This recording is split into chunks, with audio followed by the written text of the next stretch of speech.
22, Génesis 22. Vamos a meditar esta mañana sobre cómo enfrentar las crisis que vienen a la familia. Cómo enfrentar una crisis. Génesis capítulo 22. Si lo ha encontrado, me dice un fuerte amén. Vamos a leer la palabra del Señor en el nombre del Padre, del Hijo y del Espíritu Santo. Aconteció después de estas cosas que probó Dios a Abraham y le dijo: Abraham, y él respondió: heme aquí. Y dijo: toma ahora tu hijo, tu único, Isaac, a quien amas, y vete a tierra de Moriah, y ofrécelo allí en holocausto sobre uno de los montes que yo te diré. Que Dios bendiga su palabra. Oremos al Señor. Padre, gracias por su infinita misericordia. Gracias, Espíritu Santo, por su presencia en nuestras vidas, por su presencia en este lugar. Le suplicamos que tome absoluto control de este tiempo de meditación. Señor, edifíquenos en el conocimiento de su palabra, principalmente en poder discernir el orden de prioridades que debe haber en la vida del creyente. El aprender a amar a nuestros hijos, a nuestra familia, Señor, pero nunca más que a ti. El aprender a confiar que por oscura o fuerte que sea la tormenta, sabemos que en tu nombre siempre vuelve a salir el sol, siempre hay un nuevo amanecer. Gracias, Señor, por su infinita bondad. En Cristo Jesús oramos. Amén y amén. Puede sentarse, hermano. Puede tomar su asiento. ¿Cómo enfrentar una crisis?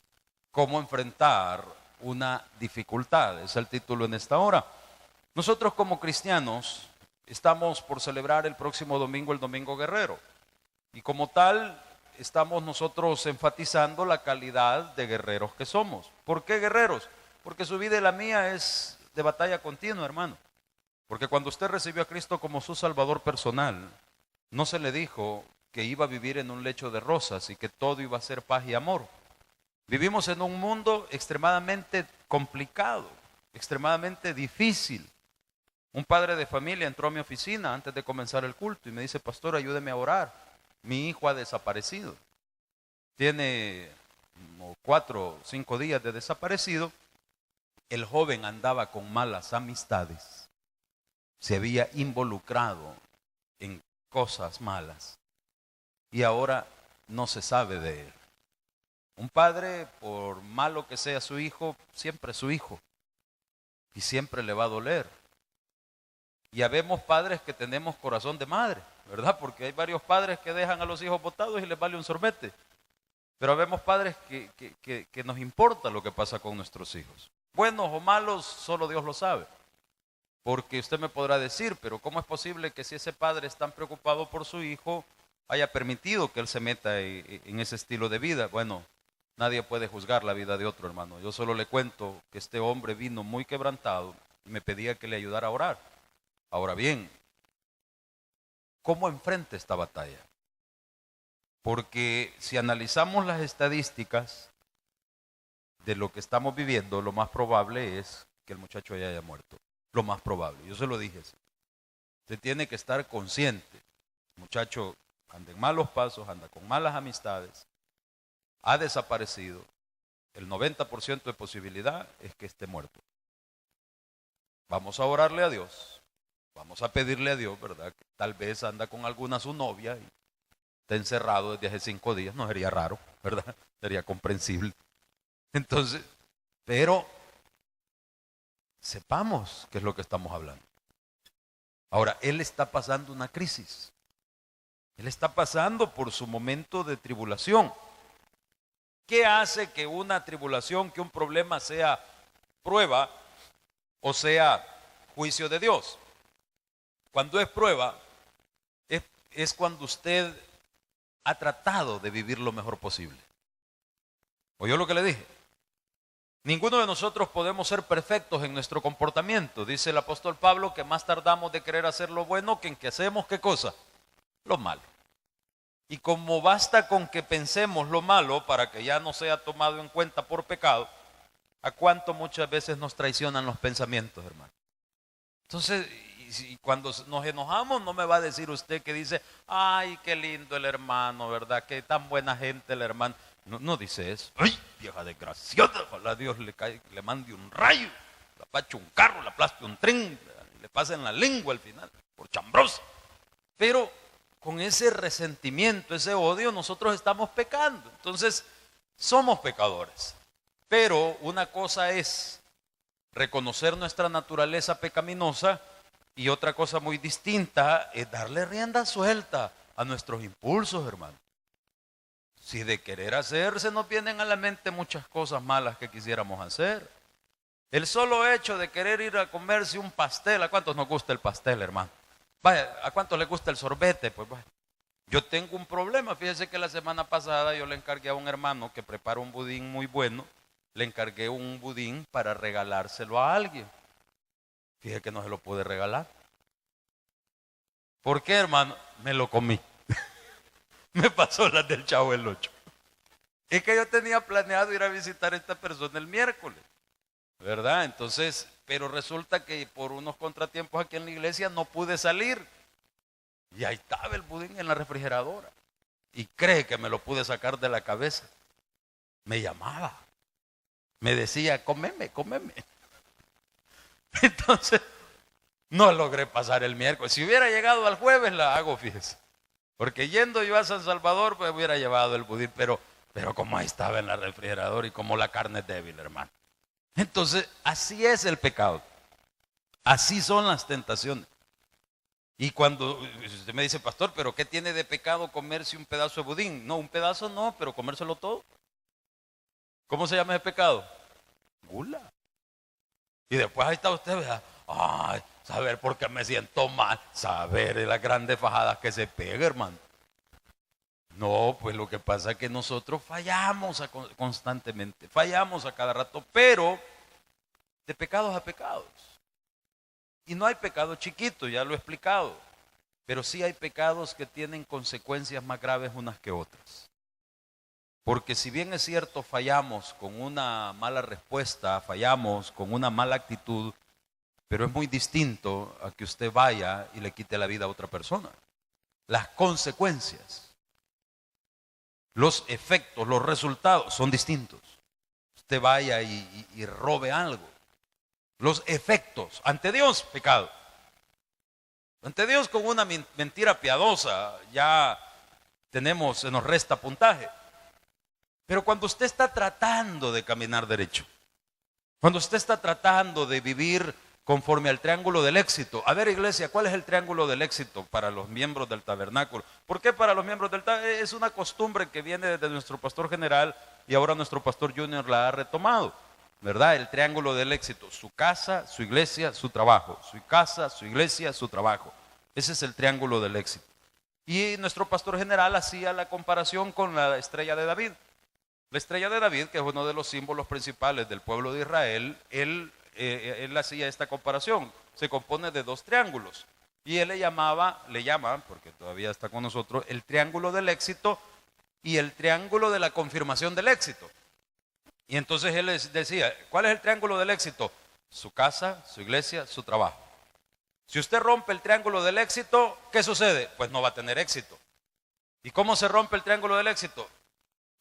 Su casa, su trabajo, la casa de la otra. Ya no funciona.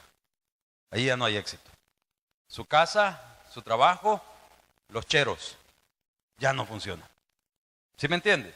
Entonces, su casa, su iglesia, su trabajo. Su casa, su iglesia, su trabajo. Triángulo del éxito. Y el otro triángulo, el triángulo de la confirmación de la garantía del éxito. Su oración, sus cultos, su lectura bíblica. Su oración, sus cultos, su lectura bíblica. ¿Quiere usted tener éxito? Su casa, su iglesia, su trabajo. ¿Quiere usted tener la seguridad de garantía del éxito? Agréguele oración, sus cultos, su lectura bíblica. Ahora bien, cuando nosotros hacemos el triángulo del éxito y el de la garantía del éxito, ¿quiere decir que ya no tenemos malos pensamientos? No, siempre se nos vienen malos pensamientos. ¿Quiere decir que no nos enojamos? ¿Cuántos aquí se enojan, hermano? Fíjese que esa es una de las cosas que a nosotros más fácilmente nos hace tropezar, nuestro temperamento, ¿verdad? Y algunos de nosotros somos algo mecha corta. Entonces, ¿qué tiene que hacer? Trabajar su temperamento. Tiene que controlarse.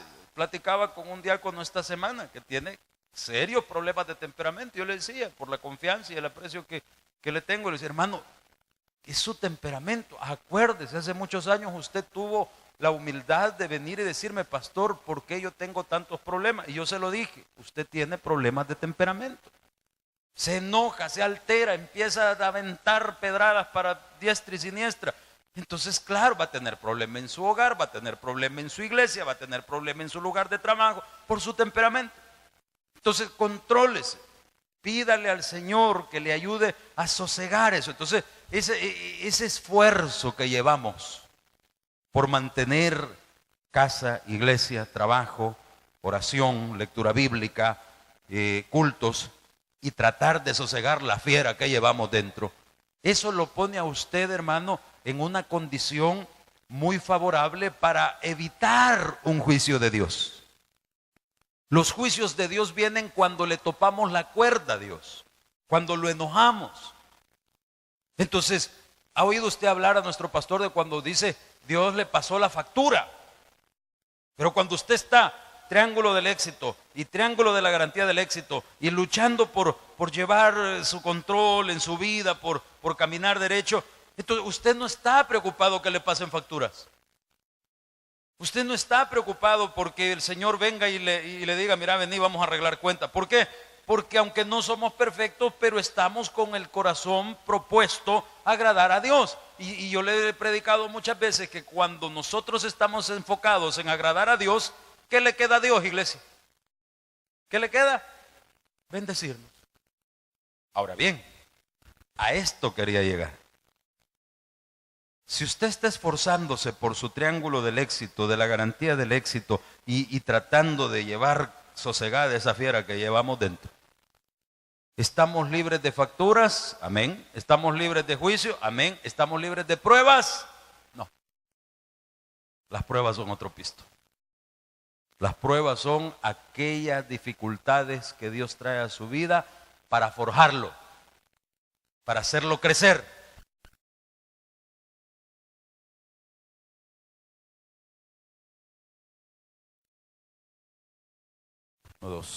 Pastor Erasmo anda aquí con fiebre todavía. A él le diagnosticaron la chikungunya. No, en serio. Le dieron 8 días de incapacidad. Comenzó el martes, o sea, tendría que ir, ¿verdad?, reactivándose ya tipo lunes. Y le digo yo, pastor, hubiera descansado. No, me dice, ya estoy bien. No, yo a mí me aflige que me vaya a contagiar, ¿verdad? Porque, pues si está aquí a la par mía, ¿me entiendes? Entonces, pero cubrimos con la sangre del cordero, ¿verdad? Ahora le digo yo, mi consejo como pastor es, tómense su tiempo, pero yo no me meto en su fe. Porque si usted ha dicho, no, ya voy en el nombre del Señor y para que el Señor me quite mi enfermedad, ahí es su fe. Ahí no me meto yo. ¿Entiende? Entonces, usted está, su iglesia, el trabajo, la casa, su iglesia, hasta ahorita no me han dicho que lo hayan visto chupando, pues. Hasta ahorita no me han dicho, mire, pastor Erasmo me tocó, ¿verdad?, al que haya venido algún varón a quejarse. Digo, ¿verdad? Entonces, ¿qué le quiero decir con esto? Y con permiso del pastor Erasmo, son personas que están en el propósito de Dios. Y entonces, ¿por qué viene la enfermedad? Porque no somos blindados. Porque estamos expuestos a todos los peligros de esta vida. ¿Y dónde queda la protección de Dios? La protección de Dios es real. Pero ¿y si Dios quiere probar su convicción? Va a dejar que lo pique el zancudo chikungunya, ¿verdad? Pues sí, el que anda, porque no todos lo andan, ¿verdad? Y si Dios quiere probarlo, va a dejar que venga el problema a su vida. Dice que ayer andábamos en las carreras de un hermanito de la iglesia que su hija, nació su hija el viernes antepasado y el viernes pasado falleció. Un hermano que está aquí metido, hermano. Un hermano que es de los personas, digamos, más nuevos en meterse al liderazgo de la iglesia, y ahí está. Yo a veces voy a San Salvador, vengo 4 de la tarde, ya está aquí barriendo el templo y todo, y le nace la hija con complicación. Y ya cuando él estaba entusiasmado de que la niña, ¿verdad?, estaba mejorando, se le muere. Y ellos son bastante herméticos, ¿verdad? Bastante así cerrados. Entonces me dice, pastor, no le diga a nadie. Y estuvimos ayer en el entierro, ellos, un par de hermanos de la iglesia a quienes él les tiene confianza, y yo. Pero es duro, hermano.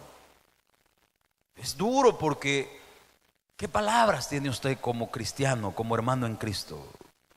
Yo como pastor, yo no tengo la fortaleza que el Espíritu Santo le puede dar a la persona, porque está pasando por una dura prueba, porque está pasando por una crisis como la que pasó Abraham. Y eso es lo que quiero llevarlo a la luz de la palabra de Dios, que esto no es nuevo, que no es que Dios nos ha desamparado, no. Lo que pasa es que Dios prueba la fe de sus hijos. Yo le decía a los hermanos, piense, esta criaturita nace, pasa 8 días en un hospital, pero ella no sufre. ¿Por qué no sufre, pastor? Porque está en estado de inconsciencia. ¿Se acuerda usted cuando tenía un mes de vida? ¿Se acuerda usted cuando le dieron una mala pacha? Cuando se enfermó, no se acuerda. O sea, la criaturita no sufre. ¿Quién sufre? Los padres sufren. Pero falleció la criatura. Sí, y está en la presencia de Dios. ¿Que no sabía usted que de los tales es el reino de los cielos? No, si aquí el socón es con nosotros. Si aquí el socón es con el que queda, con los que estamos aquí. A ver si vamos a entender la crisis y a poder salir a flote. Yo les decía a los hermanos, mire, tenemos que orar, y se los digo a ustedes. El hermano muere su hija. Pastor Oscar está vivo de puro milagro. Salió a hacer una diligencia en la moto que le habían regalado, fue a estrellar en un microbús. Usted va a ver la moto le acabó. Le digo, mira, primero estás vivo vos, mi primer milagro. Segundo milagro, estás entero, porque como fue el accidente, de barato su pata quebrada tuviera. De barato. Y se pegó anda aquí la puro bistec, la pura carne, pero él andaba con chumpa para andar en moto. Y la chumpa no tiene nada. Y sin embargo, por debajo de la chumpa se arrancó el pellejo. ¿Sabes con qué te arrancaste eso? O con algún hierro que pasaste pegando a la hora del impacto. ¿Crees que no te pudiste haber incrustado algún tu hierro en el estómago? ¿Quién te libró? El mismo que nos ha librado a usted, a nosotros, se llama Jesús de Nazaret. Gloria a Dios, dele fuerte el aplauso. Pero yo le digo a él, le digo al pastor Oscar, ¿por qué te pasó esto? No, pues que los accidentes, sí, pero el cristiano tiene que entenderse con Dios. ¿Por qué? ¿Qué querés de mí, Señor? Yo no soy perfecto, pero puchica, mira, no ando chupando, no ando adulterando, no. Señor, y entonces, eso es, hable con Él, entiéndase con Él. Mientras no descifres, le dije yo ayer al pastor Oscar, el porqué de ese sopapo, prepárate que te viene otro. Ay, no, pastor, no sea así. No, si es que no soy yo. Dios es real. Y Dios está hablando contigo. Puchica, pero y así va a ser cada vez que Él quiera hablar. No sé, fíjate, porque Él es el dueño. Yo solo sé que cuando Dios quiere bendecir a alguien, lo prueba. Y la prueba se hace por fuego. Porque el fuego purifica. Porque no hay manera mejor para entendernos y sincerarnos con Dios que cuando estamos siendo quebrantados. ¿Ha pasado usted alguna vez en su vida al menos un culto derramando lágrima tras lágrima? No, pastor, le falta mucho por crecer, papito. Yo tenía un amigo que yo lo molestaba porque le decía yo, mira, vos para pastor no traes, hombre, si es que vos peor que eso, Pepito. Mire, ahorita hay uno de los pastores de la iglesia central que lleva la batuta porque logró dormir a una hermana, cayó dormida a medio culto, fíjese. Yo aquí logro dormir a varios, pero gracias a Dios no han caído todavía. Pero estaba la hermanita así en las primeras filas y el pastor estaba echándose un sermón de esos, pero peor que eso, Pepito, hermano. Al ratito, ¡pum! Y todos asustados creyeron que la hermanita había desmayado. le había dado algo, no. La hermana, bien fondeada. Entonces, puede ser peor que sopepito, pero usted tiene que escuchar lo que Dios le está diciendo. Algo le va a decir Dios. Dios algo tiene que hablar con nosotros. Dios es real, hermano, cada vez. Y acá vemos nosotros en el caso de Abraham, fíjese bien, dice, aconteció después de estas cosas que, ¿qué dice? Probó Dios a Abraham. Probó Dios a Abraham y le dijo a Abraham, ¿y él qué contestó? Heme aquí. Estamos hablando de un hermanito que está en la jugada, que tiene trato con Dios. Porque cuando dice Abraham, heme aquí, es porque Abraham buscaba entenderse con Dios. En las iglesias hay cantidades de hermanos que no buscan entenderse con Dios. Yo tengo un par en la mente de hermanitos que vienen solo cuando hay domingo o algo. Y siempre pasan a jugar. Les gusta el regalito. Les gusta la dinámica. Pero no se entienden con Dios. ¿Y por qué dice usted que no se entienden con Dios? Porque nunca más vuelven. Allá cuando hay otro domingo de algo, allá viene otra vez, ¿vea? Y está bueno, si nosotros para eso hacemos esas locuras de que el domingo aquí, que el domingo allá, con tal de atraer a la persona y que la persona sea confrontado con la palabra de Dios, y como allá es Dios el que convence, ¿verdad? El Espíritu Santo. Pero lo que le estoy diciendo a usted es que la mayor parte de personas no buscan entenderse con Dios. ¿Lo busca usted? ¿Aló? Aquí no nos interesa el chambre, aquí nos interesa la enseñanza. Si el 90% no buscan a Dios, ¿lo busca usted?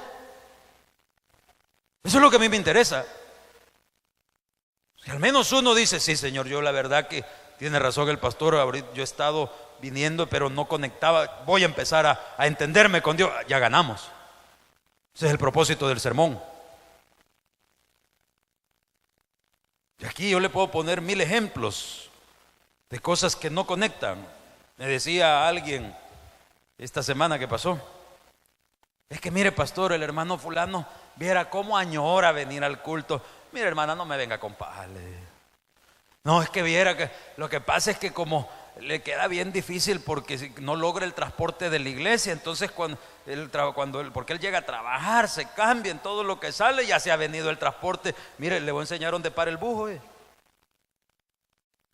Si el transporte nosotros lo damos con mucho cariño y nos quedamos bien cortos, ¿verdad? No, hombre, si nosotros no logramos cubrir la demanda de transporte, pero al fin y al cabo, eso no es vital para su trato con Dios. Su trato con Dios tiene que ser haya o no haya transporte. El pastor general contaba de un señor que cuando la iglesia se ubicaba allá en Antiguo Cuscatlán, el señor venía de Apopa.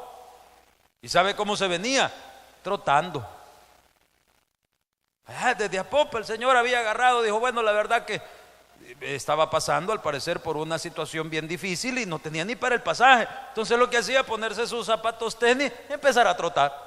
Y era servidor y se traía su uniforme en la mochila y llegaba a la iglesia y entonces ya llegaba, se iba al baño, medio se limpiaba, se ponía el uniforme y se iba a servir.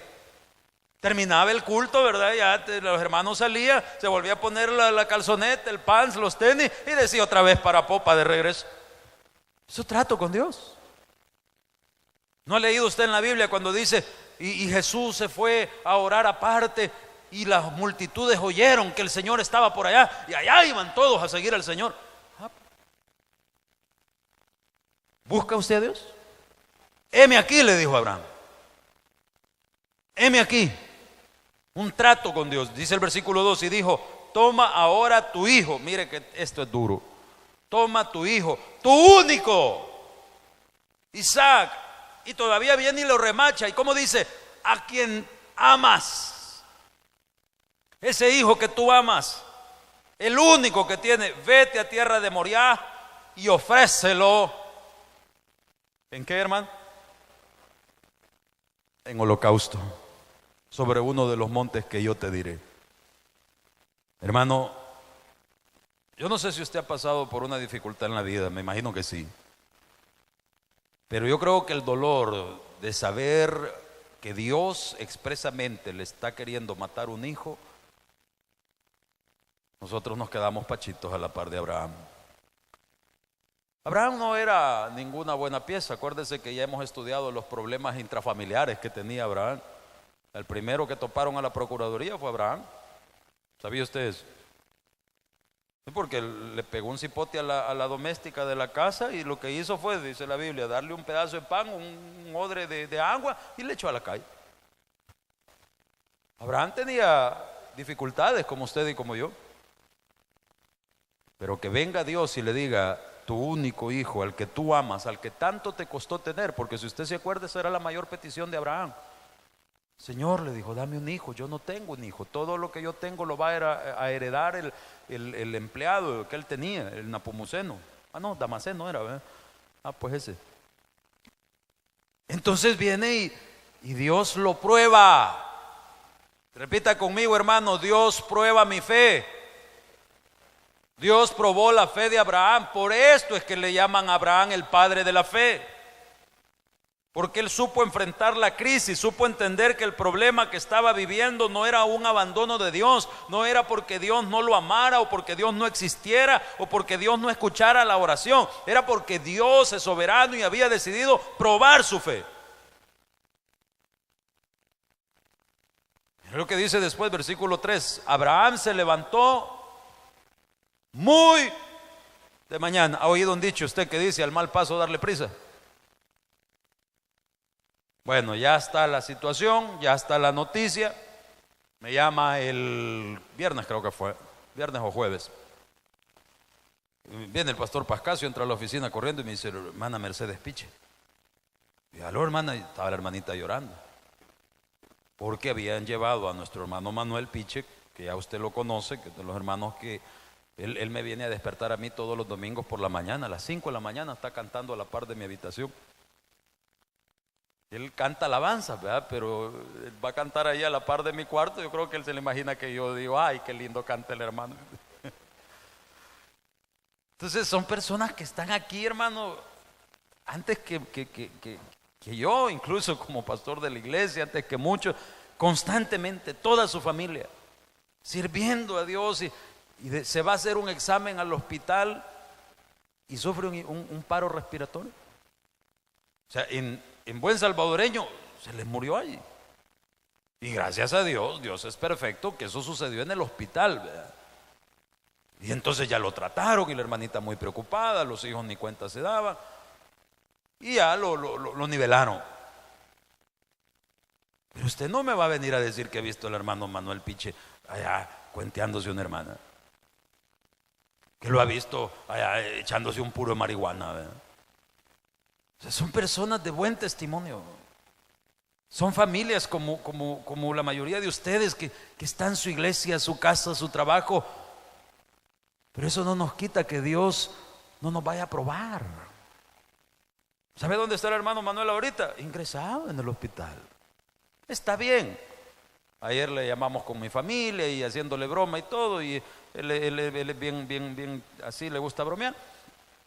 Pero yo no sé si usted preferiría pasar un domingo en la casa de Dios o un domingo en el hospital. Yo creo que mejor en la casa de Dios. Ahora mire qué cosas más contradictorias. He hecho un vistazo a su alrededor y aquí hay muchas familias que, pudiendo estar en la casa de Dios, no están aquí, sino que tal vez están en la playa, sino que tal vez han sacado a pasar un familiar. No digo que todos los que no han venido, yo le pongo la realidad de lo que es el cristianismo.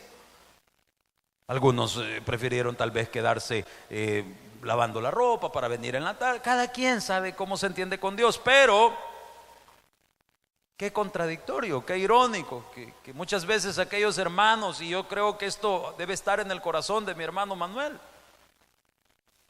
porque él, que a las 5 de la mañana ya estaba riendo y trapeando la iglesia: Señor, ¿y por qué me tenés aquí? Vea, esta es mi recompensa por levantarme temprano para ir a servirte. Claro que no. Claro que no, no es que Dios sea mala paga, no es que Dios sea infiel o ingrato en ningún momento, es que Él te está queriendo bendecir y para bendecirte te va a probar. Para bendecirnos nos va a probar. ¿Por qué? ¿Por qué tiene que ser así, pastor? Porque nosotros solamente somos forjados por medio del fuego. Si no es por medio de lágrimas, nosotros nos cuesta asimilar. Yo le decía, ¿no ha llorado usted un culto? Este hermano que yo le cuento que era Sopepito, una vez yo estaba pasando por unas dificultades, hermanos, yo me sentía ahogándome. ¿Alguien se ha sentido alguna vez que se ahoga por un problema? Yo me acuerdo que esa vez fui a la casa de oración de este hermano y estaba predicando un sermón al estilo de él siempre. Pero ese sermón de principio a fin me ministró tanto a mí que yo, por más que quería contenerme, yo me había quedado atrás de toda la gente. Pero de todo lo que el hombre hablaba, hermano, para mí eran como espadas que penetraban en mi corazón. Y me hizo derramar lágrimas toda la predicación. Ahora, ¿era otro predicador? No, el mismo. ¿Era otro estilo de predicación? No, el mismo. ¿Era otra Biblia? No, era la misma. ¿Qué era lo que cambiaba? La disposición de mi corazón. Que cuando yo me siento fuerte, mi corazón se endura. Pero cuando Dios me dobla, me quebranta, entonces mi corazón clama y se vuelve receptivo. Y entonces la palabra de Dios se vuelve viva y eficaz porque mi corazón está dispuesto. Entonces entendí yo eso.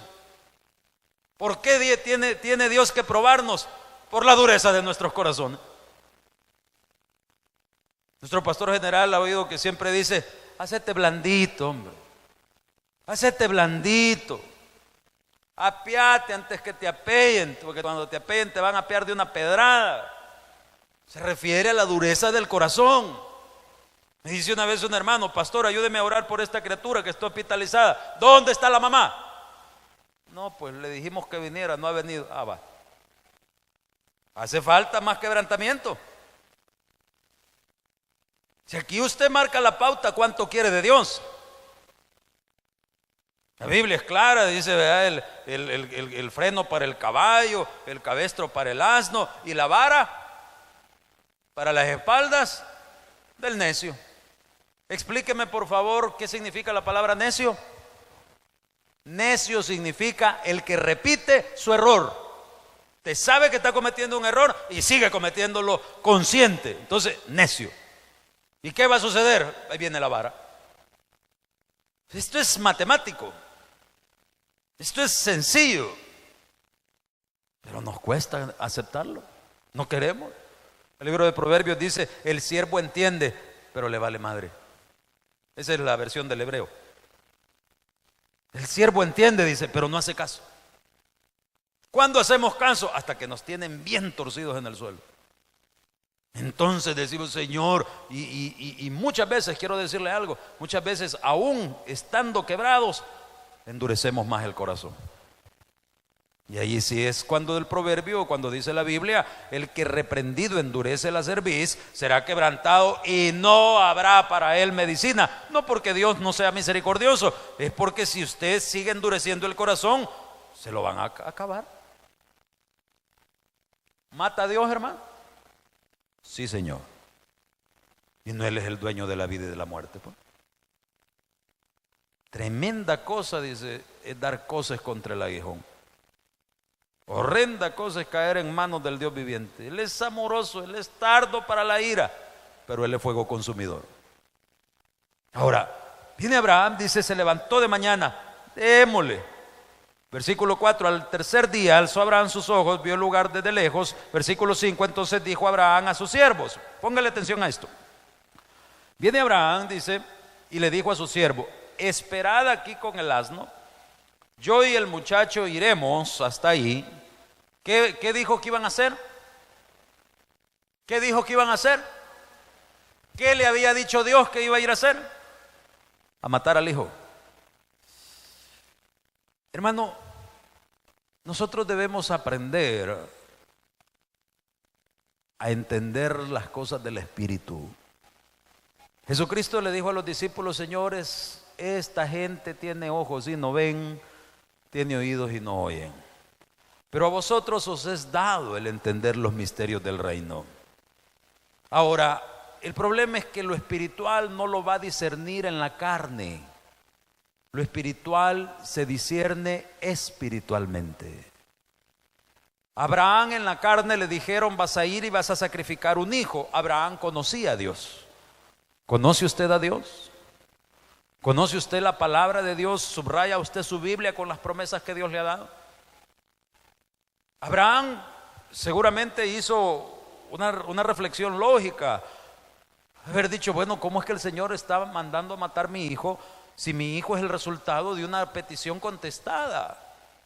Esto es como aquel hermanito que ya dio testimonio de que fue sanado de la enfermedad y meses después o un año después la enfermedad vuelve. No es posible. No es posible. Este no es el Dios que yo conozco. Mi Dios lo que hace, lo hace perfecto. Mi Dios no da y quita. La palabra de Dios me enseña que si yo no me aparto de sus caminos, mi vida va a ser como la luz del día, como la luz de la aurora, que va a ir en aumento, no va a ir para atrás ni para agarrar impulso. Entonces Abraham, a la hora de la tribulación, a la hora de la petición de Dios, hermano, puso sobre la mesa lo que él había conocido de Dios, lo que él había crecido. Aquí no se trata de lo que aparentamos ante las personas, no, se trata realmente de cuánto usted ha crecido en su relación espiritual, de cuánto usted conoce a su Dios, de cuánto usted ha conectado con Dios. Bueno, habrá dicho Abraham: la verdad que yo no sé qué es lo que le pasa a Dios. Dios me está pidiendo que mate a mi hijo, pero Él me lo dio, y si Él me lo dio no me lo va a quitar, yo no le he fallado. Dios hace cosas raras. ¿Cuántos sabemos que Dios hace cosas raras? ¿Por qué cosas raras? Porque ¿cómo va a creer que a nuestra mente finita va a lograr entender lo infinito de Dios? Entonces a veces Él hace cosas que a nosotros nos parecen raras, contradictorias y lógicas. Por eso es que Él nos ha pedido aprender a confiar. Porque cuando usted confía en Dios, dice la Biblia que su confianza nunca va a ser defraudada. Nunca va a ser defraudada. Pero eso requiere que usted pueda confiar en Él hasta el final. Que no se me acobarde. ¿Qué pasa si Abraham se le corre a Dios? ¿Qué pasa si le dice Dios: vete al monte Moriah y sacrifica a mi hijo? Y viene Abraham y va y lo esconde en una cueva. La vez pasada el pastor Frank Campos dijo en una predicación: si Dios me pidiera a mí un hijo, yo no se lo doy. Él andaba en una campaña evangelística, este pastor Frank Campos, y su hijo de 12 años estaba en clase de natación. Se salió de la piscina, se acostó a la orilla de la piscina y se murió. Simple y sencillamente. Los médicos diagnosticaron muerte súbita. Se murió. Vino él, dijo: estoy pasando por la prueba. Empezó a orar, empezó a ayunar, empezó a reclamarle a Dios. Usted no le puede negar nada a Dios. Usted no puede decirle al alfarero: haz esto o no hagas aquello. Él es el Rey soberano, Él es el que da y quita la vida. Dios lo hizo pasar por esa dura prueba a este predicador. Tal vez nosotros no decimos: si Dios me pidiera tal cosa y yo se lo negara. No lo decimos de forma explícita, no lo decimos de forma verbal, pero con nuestra vida lo damos a entender. Porque amamos más a un hijo, a un cónyuge, a un negocio, que a Dios. ¿Y por qué dice que amamos más a Dios? Lo que más toma tu tiempo es lo que tú más amas. Sobre toda cosa guardada, guarda tu corazón, dice, porque de él mana la vida. Y donde está tu tesoro, ahí está tu corazón. Entonces debe haber en nosotros esa lógica, esa reflexión constante de aprender a dedicarnos más a Dios, a amar más a Dios con hechos, no tanto con palabras, con hechos. Abraham sabía que aunque Dios le matara al hijo, Dios se lo podía volver a la vida.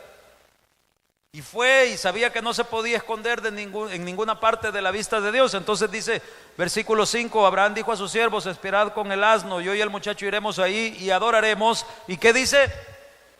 y volveremos ahí. ¿Confiaba o no confiaba Abraham? Claro que confiaba.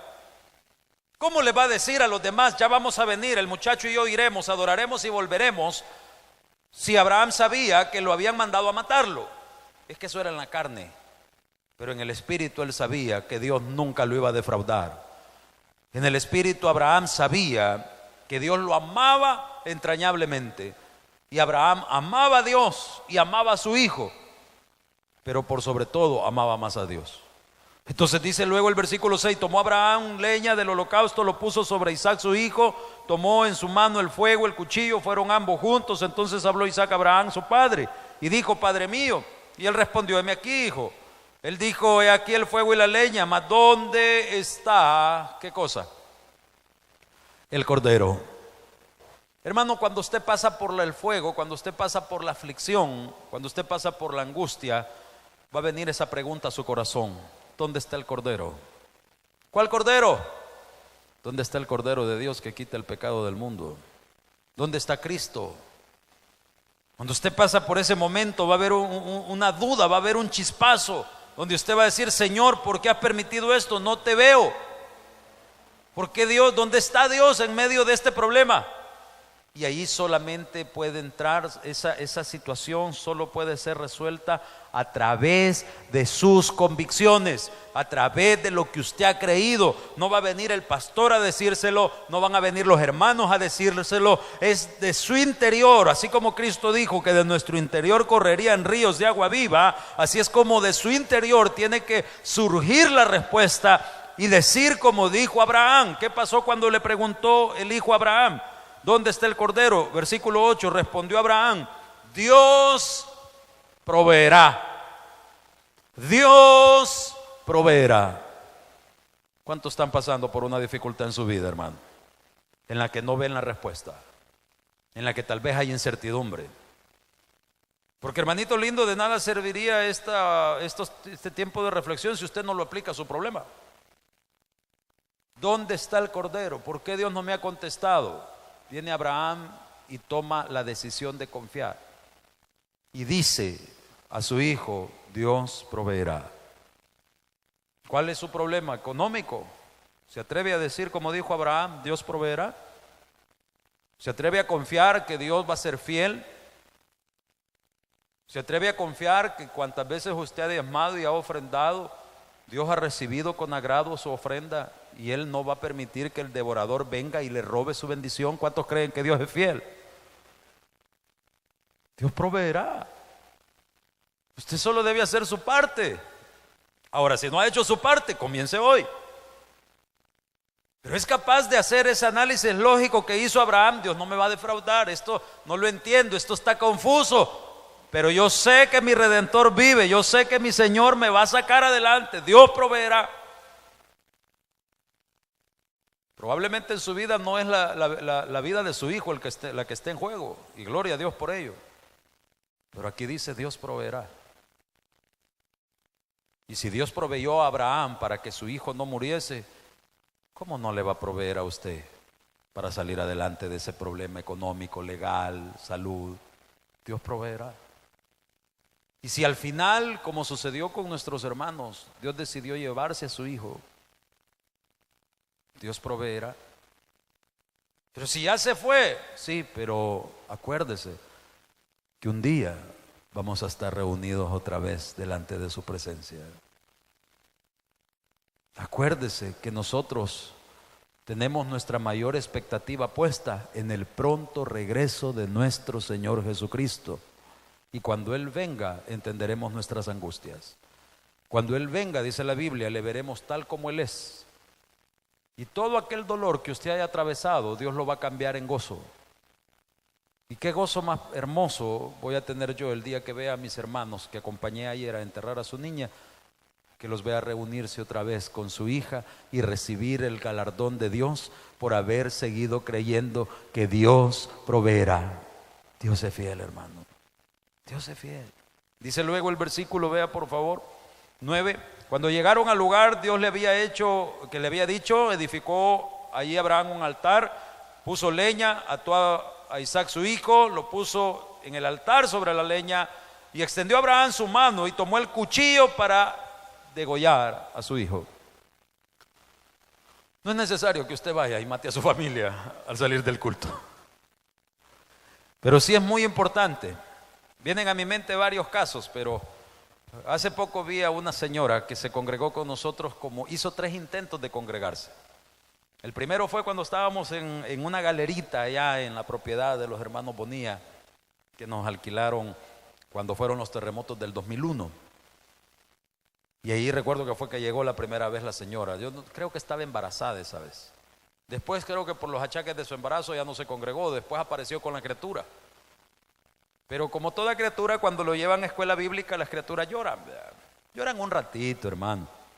Y yo siempre he dicho que es mejor que lloren un ratito en la casa de Dios y no que los padres vayan a llorar toda su vida a raíz de las decisiones que tomen esos hijos al criarse lejos de Dios, como el padre que le cuento que vi antes de comenzar el culto. Una persona con quien oramos para que antes que el día termine le avisen dónde está su hijo.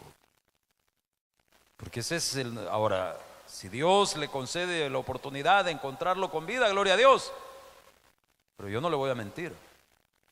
Usted sabe que su hijo anda en malos pasos, ha desaparecido. Si Dios le concede saber dónde está el cuerpo, alégrese, por lo menos para darle santa sepultura. Entonces, es importante que nosotros podamos aprender, no a degollar, porque soy bien grosero, pero a quitar la preeminencia de nuestros hijos para entender que solo Jesucristo puede ocupar el primer lugar en su corazón.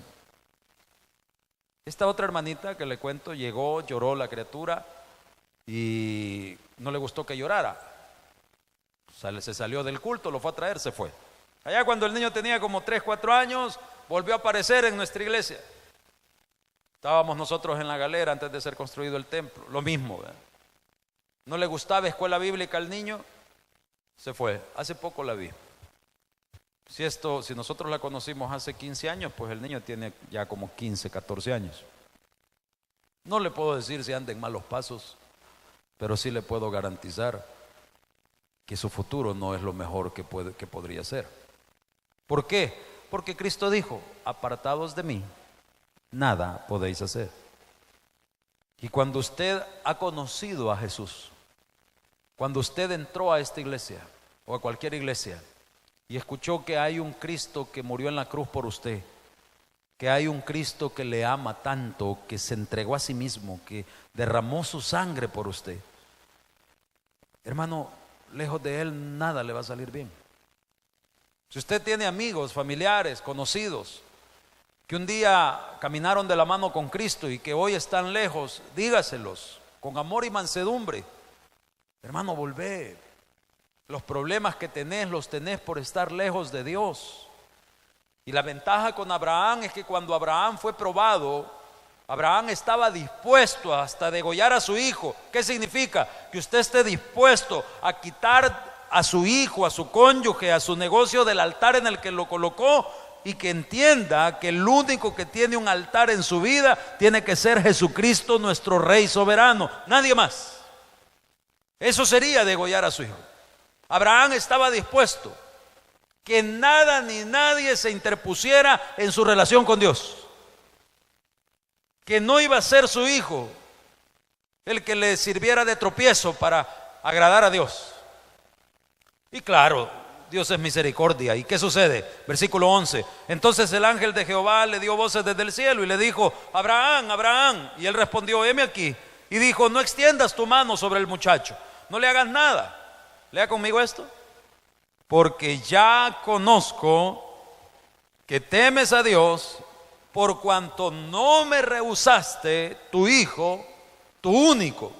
Versículo 13. Entonces alzó Abraham sus ojos y miró, y aquí a sus espaldas, dice, un carnero trabado en el zarzal por sus cuernos. Y fue Abraham y tomó el carnero y ofreció en holocausto en lugar de su hijo. Hermanos, un carnero es una oveja que tiene más de 1 año de edad. Cuando la Biblia ocupa la palabra cordero, el cordero es una oveja de 1 año para abajo, de menos de 1 año. ¿Cuál es el cordero que tuvo que ser inmolado, sacrificado, para que usted y yo tuviésemos vida y vida en abundancia? Jesús. Él no comparte su gloria con nadie.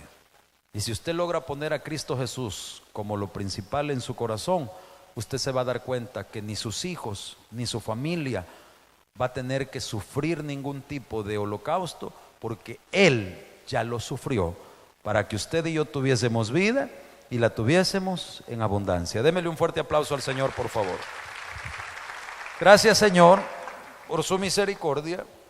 Gracias, Cristo, porque cuando nosotros ponemos cualquier persona, circunstancia o cosa antes que a ti, entonces sufrimos pérdida.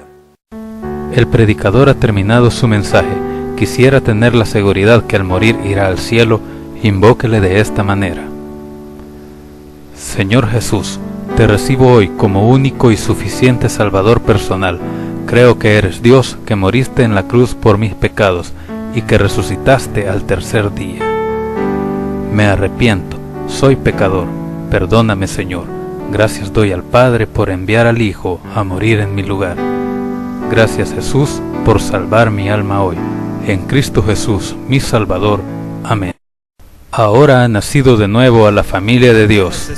Congréguese con nosotros, predicamos la sana doctrina. Estamos ubicados en Sexta Calle Oriente, número 23, frente a Nuevo Mercado Municipal, Tabernáculo Bíblico Bautista El Rosario, La Paz.